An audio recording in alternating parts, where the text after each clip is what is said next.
Hello, everybody, and welcome to the Voices of Forestry podcast. I'm your host, Seth Stevenson, the communications coordinator for the Arkansas Forestry Association. And today I'm joined by my coworker, Jennifer Johnson. Jennifer, thank you for being here. I know coming a couple of offices away has been a big hassle to you. It was a long walk down the hallway. Into the conference room, and here we are. So Jennifer she administers the Arkansas Tree Farm program here with AFA. That's just one of the things that we do here at AFA. And I think we may have talked about it a couple times or hinted at it a few times.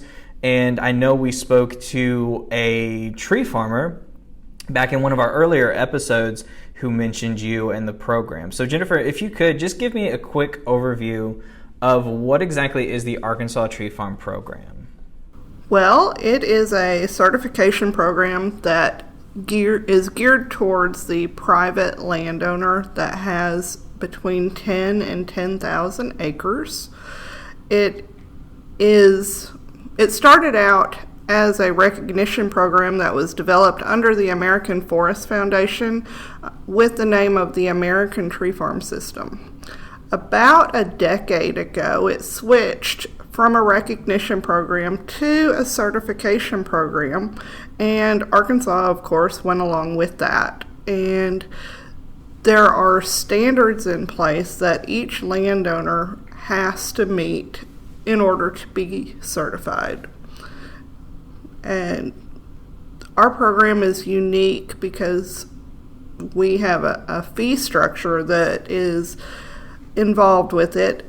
A landowner must pay an annual fee of $75 for the first tree farm and $20 for each additional tree farm, with a maximum of $5,000. And this was geared not to gouge the landowner in any way, but to help offset some of the expenses. Most states, when it is a free program, there's not any money for communication. You don't get any sort of educational benefits from it. You don't really get a lot of anything. And so we assessed the program. We wanted to make sure that we were doing our due diligence and putting value into the program when we became certified. And we decided that a fee structure was the only way to do that because honestly, postage is expensive, and we do newsletters and we print them, we do workshops, and for $75, it's a bargain. Yeah, especially if you have a larger tree farm where $75 may not be just a whole heck of a lot of money for some folks. It's a very big benefit to these people, especially the educational aspect, because in a quote-unquote normal year, you would have been doing workshops with landowners quite regularly. Yes, and we still do some workshops. They're virtual, but we do try to have that reach. The other parts that we do are not just educational, but we do outreach, advocacy. There's a whole gamut to tree farm. In a non-election year, you may get me to say that education is the biggest value driver, but in an election year, I honestly believe that our advocacy is the biggest, most prominent thing that we do. As a member of the Arkansas Tree Farm program, you get local and state level advocacy through the Arkansas Forestry Association, but on a national level, you get the American Tree Farm System, who is lobbying for you. And anyone who knows anything about deregulation knows that Arkansas is really good. We are not like California with a lot of regulations that prohibit the way that you manage your forests. And because of that, our forests are a lot healthier. And so, I guess, bringing up some of the other states in the country, this isn't just an Arkansas thing. It's the American tree farm system, so there's at least that. Do other states have a tree farm program that you know of? There are many, many states that have the tree farm program in them.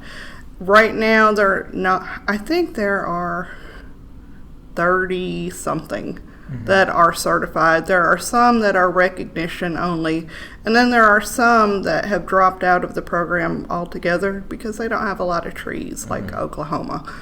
And so, I'm not digging on Oklahoma, but yeah. It's only common sense, they don't have a whole lot of trees.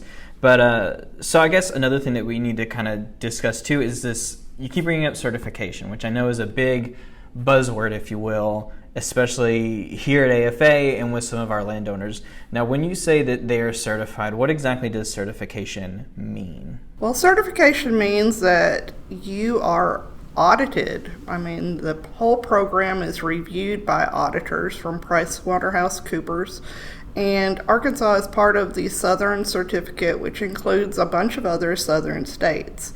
And on a rotational basis, we get auditors to come in and look at our paperwork. They look at the management plans. They go visit the landowners, and they make sure that every one of these aspects touches and goes back to the standards of sustainability that are through the American Forest Foundation. And then as a state we get certified, which impacts the regional certification, which impacts the national certification. So if Arkansas were to screw up and we didn't do well and we just completely disregarded all certification and all of the standards, it could have a national impact on certification.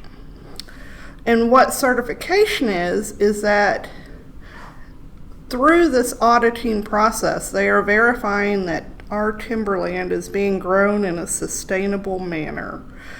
And this goes back to what the consumers and the purchasers of timber and wood products are demanding. We don't want our forests to be decimated and just to be clear-cut and never replanted. This is all about a sustainable, healthy environment for our forests, make sure that they're continuing to grow and replenish. And so what started out as I guess it was a driver from third world countries and then Europe, where they had already clear cut all of their forests and they didn't have the timber. They were trying to make sure that anything that they purchased was being grown sustainably. And so that has moved across. It's become a global drive. And you have major companies like Walmart and Office Depot and Home Depot and most of the European ones that will not purchase your wood unless you can prove that it's being grown sustainably and that it goes through a chain of custody. And I guess that's one of the big things that sets us apart, America apart from some of these other countries where they don't have these regulations. So, showing that we have sustainable forestry and we're growing them sustainably and not being irresponsible about it all kind of sets us apart a little bit. Right, yeah. Okay. And they have put those measures in place in those countries because they want to improve the way that they were. And you can go to different places, like if you go to Starbucks and you look at the paper wrappers on the cup, you'll see a little logo that shows, it looks like a little leaf. And that's proving that that product is being grown sustainably. You can look at a package of paper from Office Depot and you'll see that little leaf and it's being grown sustainably. And there are commercials where for lumber companies, and they'll tell you that it's being grown in a certified sustainable way. And you'll know that anytime they say it's sustainable, it's certified. And I know people have most definitely seen these little symbols on packets of paper or cups or whatever. They just haven't realized it or realized what exactly that means. Exactly. You know that if you're using a product that has that logo on it, that it is something that is not taking away from the environment. It is actually helping the environment to use that paper product. So kind of walk me through the process, Jennifer, if you can, please, to say I'm a tree farmer. I'm not a part of the tree farm program, but I want to be. What does that process look like for someone like me? Well, as long as you own timberland that is between 10 and 10,000 acres, what you would do is you would speak to a forester and you would have a management plan written up.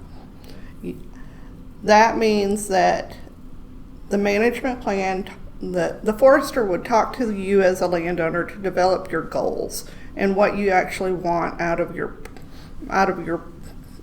investment.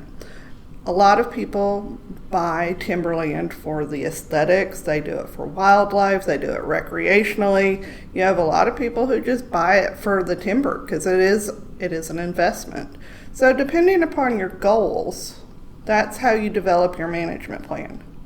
And once you develop your management plan, that can be reviewed, and the application gets put into the tree farm system, and a forester will inspect the land to make sure that it's following best management practices and that you comply with all of the standards that are set forth by the tree farm program. And basically that's it. You sign on the dotted line, say that you're going to do the good things that you want to do, and you are a tree farmer. And you'll get one of those green and white diamond signs to put up and have all your neighbors come by and say, that looks good. Well, I know that kind of falls into some of our older episodes talking to Josh Barkheimer, a consulting forester. That kind of is a good first step then for people who aren't in the system or aren't in the program. That's a good first step for them to take. Yes. Okay. Always speak to a forester. That's my first and only true bit of advice for anybody who owns timber. Talk to the professionals. Talk to people who own land around you. See what's working for them. It does take a village in something like this. You learn a little bit from everyone you talk to and use that knowledge to go forth and conquer the timber world. So if you could, how many tree farms are in the program currently? Do you have that number on you? Right now there are a little over 2,700 tree farms in Arkansas that are certified. And it's interesting to me because there are 75 counties in Arkansas and there are 61 of them that have a tree farm. Most of the tree farmers, the people who actually own the timber, they own one or two tree farms. We have some landowners that own a significant amount, but our program is primarily, I think it's like 80% owned by people who own one or two tree farms. And that's a big difference in some of the certification programs that you'll see in other areas because they work with the mill rather than the landowner. And so you'll hear PEFC or SFI or SIC, and these are all things that they are certification, but they are not working with the small landowner. They are working more with the mill to get that timber processed and to follow the guidelines that they have to sell to European markets. But the tree farm program is the oldest and only certification program for the small non-industrial private landowner. So Jennifer, one of the things that you do here with AFA is you lead our tree farm committee. You're not the chair, but you help lead that group of folks who are tree farm inspectors. What exactly, I guess, did they do? What are these tree farm inspectors, and what is their role in the program? Well, the tree farm inspectors are all registered foresters in Arkansas. They have taken a special class which certifies them to be able to go out and inspect a tree farm to ensure that it meets the standards. Then they will work with a landowner to review the management plan and make sure that everything aligns with the boots on the ground to the management plan on the paper, and then it goes into the database, which is where the whole tree farm record is housed. A landowner doesn't have to use a forester to get a management plan, although I do recommend it. But a management plan that's written by someone that is not a certified inspector has to be reviewed by someone who is trained through the Tree Farm System certification program. In Arkansas and throughout the whole tree farm system with the American Forest Foundation Tree Farm Program, all of the inspectors are voluntary. None of them are paid. We are able to give them a small stipend, a little gift card at the end of the year, but these foresters are doing it out of the goodness of their heart and the belief in the program that certification is important and that sustainability is important. So in Arkansas, we have 90 some, I want to say like 96, 97 inspectors throughout the whole state. And that's not a whole lot if you think that we're in 61 counties. So you have some counties, of course, that have a bigger forester population, but there's a lot more trees in those counties. So the forester will work with whoever writes the management plan. If it's another forester that's not certified, they'll work with that landowner, they'll work with that forester, they will make sure that everything goes accordingly, and they will basically walk that landowner through the whole process to make sure that they are getting certified. So it's just kind of back to it takes a village to not only raise kids, but certify and run a tree farm program. Yes. And Arkansas is unique, and I want to give us props because when I go to other states to see how their programs are run, there's a lot of competition between industry and consultants and state foresters. In Arkansas, we get along. We have Southern charm. We have Southern hospitality. Our foresters, it doesn't matter if you are industry, consultant, private, state, I have not seen anyone not be friendly. Mm-hmm. So there's not a lot of competition. If one forester is a state forester and then they can or can't do something that they think a different type of forester would be better adept at, they are more than willing to recommend that person to them. It's not all about chasing the money. It is about certification and about good forest management. And I guess we should discuss that a little bit too, is that we have talked about the Arkansas Department of Agriculture Forestry Division. Almost got that wrong yet again. but that's a big chunk of some of the people you work with, but it's also with private companies or businesses as well. You use some of those folks too. We have industry foresters, we have private consultants, we have some of the larger landowners that have their own consultant foresters on staff. So you name it, we have that type of forester. Okay.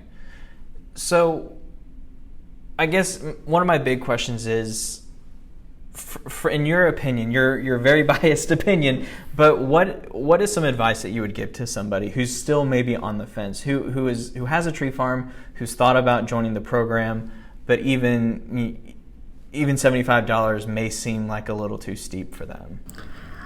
I honestly understand that, and certification is important to some people.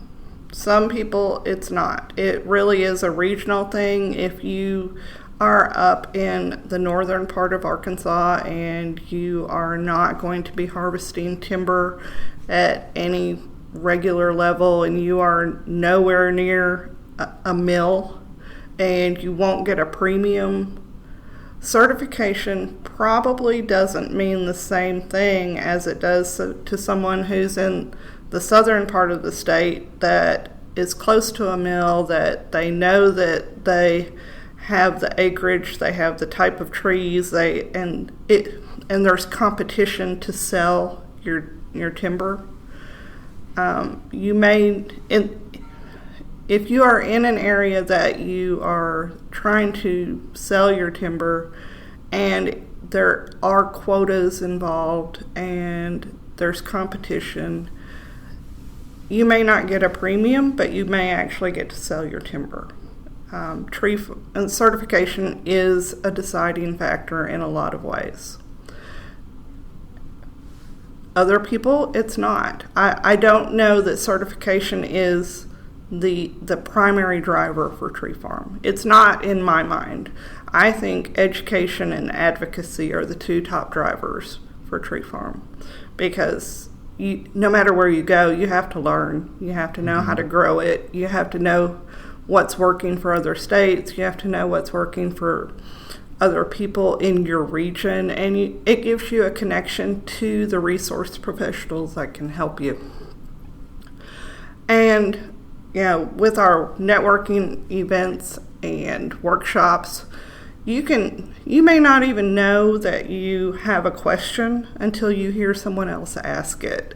And I truly think that is number one or number two, depending on, it's an election year. So so advocacy is still number one today, but tomorrow it may be education. November 5th, we might see a bit of a turnaround. Yeah.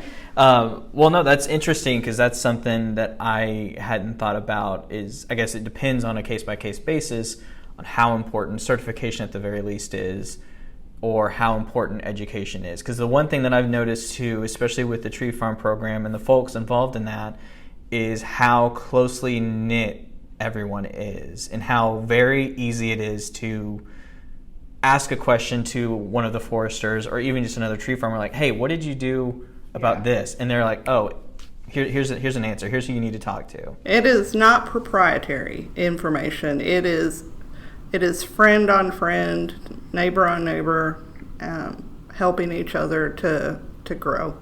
So as we wrap up, Jennifer, if you could, is there maybe one instance, because you've been here with us for how long now? 9 years. 9 years, okay. So is there one thing that maybe stands out to you in your time working with, or being a part of the program?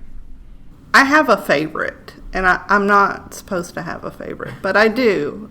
I have a couple favorites, but my number one that I think about is that a couple years ago I was contacted by a forester, Bill Cheney, who's with the Arkansas Department of Ag Forestry Division, who won Tree Farm Inspector of the Year nationally last year, because he is that good. He called me and he goes, Jennifer, you will never believe it. I talked to number 4.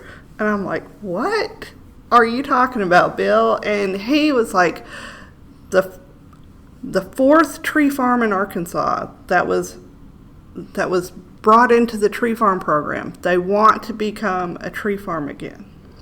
And that just never happens, because this was back 78, 79 years ago that these tree farms were inspected and brought into the program. So, and there was 15 of them brought in that very first day.